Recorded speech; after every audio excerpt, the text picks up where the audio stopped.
আমি টাবলা দাদা চলে গিয়েছিলাম গাজীপুরের সুন্দরী সুন্দরী মেয়েদের সাথে দেখা করতে, এবং তারা ছিল আমাদের গেমের উইনার, এবং প্রত্যেকজনকে তাদের গিফটগুলো বুঝিয়ে দেওয়ার জন্য তাদের এরিয়াতে চলে গিয়েছিলাম এবং সবার সাথে দেখা হলো। আমার খুব ভালো লাগলো। তো হ্যালো গাইস, আসসালামু আলাইকুম। কি অবস্থা সব? আশা করি সবাই ভালো আছেন। তো আমিও ভালো আছি আপনাদের দোয়ায়। বাসা থেকে বের হয়ে গেলাম আর বাসার নিচে আমার ভাগিনা চলে আসলো। তো ভাগিনাকে নিয়ে রওনা দিলাম আমরা গিফট দেওয়ার জন্য। তো বৃষ্টির দিন ছিল, রাস্তায় প্রচুর পানি ছিল। তো বৃষ্টির দিনে যারা গাজীপুরের রাস্তায় চলাচল করেন তারা অবশ্যই ভালোই জানেন রাস্তার কি অবস্থা থাকে। তো একদম টঙ্গী থেকে গাজীপুর চৌরাস্তা পর্যন্ত পুরো রাস্তা ব্লক। তো তারপরেও আমরা বলতেছিলাম যে রাস্তা দিয়ে মনে হয় যাওয়া যাবে না, তো কি করা যায়। তারপরে আমরা ভাবলাম যে না, আমরা তো ওই পাশ দিয়ে যাবো, তো যেভাবে হোক যেতে পারবো। তো তারপরে এই পাশ দিয়ে আসলাম। এই পাশে যাওয়ার সময় দেখলাম যে রাস্তায় প্রচুর জ্যাম ছিল, এক ফোঁটা গাড়িও লড়তেছিল না। তো এইভাবে আমরা চলে আসলাম ফুলের দোকানে। তো ফুলগুলো আমরা চয়েস করতেছিলাম। তো এইদিকে ফুল যেটা ভালো ছিল ওইটাই আমি চয়েস করতেছিলাম, এবং ভাগিনাকে বললাম দেখো তো ভাগিনা কোনটা চয়েস হয়।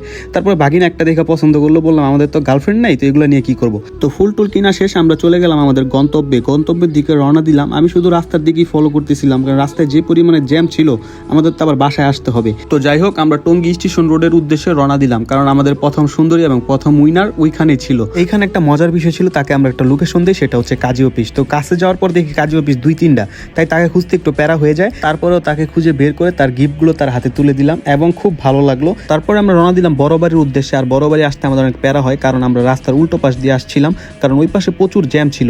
তো এখানে আমরা একটু ভয় পেয়ে গেছিলাম, কারণ যে উইনার ছিল তাকে কল দিছি, তার আম্মু কল ধরছিল।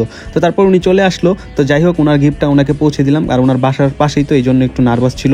তো তারপরে আমরা এই দিক থেকে রওনা দিয়ে আমরা চলে গেলাম আমাদের 3য় নাম্বার উইনারের কাছে। তো 3য় নাম্বার উইনার বাসা ছিল যোধপুর। তো যোধপুর যাওয়ার জন্য আমরা রাস্তা দিয়ে দেখলাম যে প্রচুর জ্যাম, যে কারণে আমরা ভিতর দিয়ে চলে আসলাম। ভিতর দিয়ে আসার সাথে সাথে এই ভিউগুলো আপনাদেরকে দেখাচ্ছি, কারণ এই ভিউগুলো আমার কাছে অনেক ভালো লাগছিল।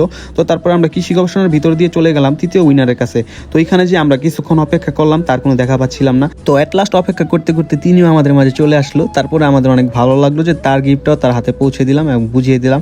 তো তারপর এখানে কিছু ফুল ছিল, তার ফুলের ভিউ নিলাম। আর এই যে আশেপাশের জায়গাটা অনেক সুন্দর ছিল, এইগুলোর ভিউ নিতেও মিস করি নেই। তো সব কিছু তোমাদেরকে দেখাচ্ছি, কারণ আমার কাছে যেগুলো ভালো লাগছে অবশ্যই তোমাদের কাছেও ভালো লাগবে। তো বাসায় আসতে আসতে আমাদের রাত হয়ে গেছে, আর রাস্তায় এখনো পর্যন্ত এত জ্যাম ছিল কি বলবো আর।